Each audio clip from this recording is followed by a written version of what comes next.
बिस्मिल्लाहिर्रहमानिर्रहीम।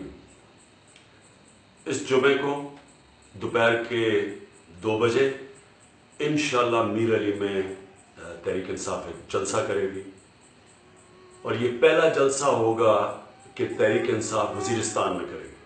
अभी तक हमने वज़ीरिस्तान मार्च की थी, अमन मार्च 2012 में, लेकिन जब से जंग हुई है वज़ीरिस्तान के अंदर तहरीक इंसाफ ने कोई जलसा नहीं किया।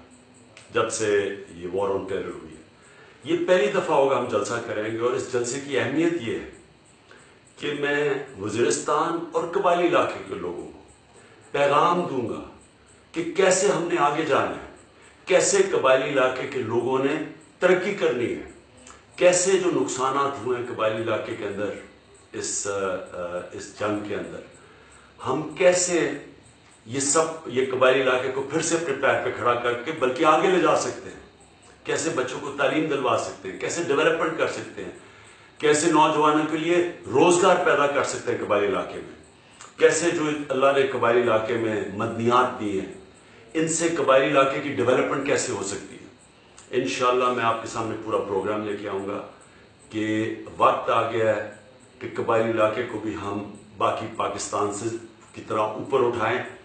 कौन कौन से पाकिस्तान के कानून शुरू में जाने चाहिए, कैसे इंसाफ का निज़ाम आना चाहिए कबायली इलाके में, तो ये मैं सारी चीज़ें इंशाअल्लाह जुमे को 2 बजे मीर अली के जलसे में कबायली इलाके की अवाम के सामने रखूँगा। तो आप सब मैं आपको दावत देता हूँ, उम्मीद है कि आप सब शिरकत करेंगे। शुक्रिया।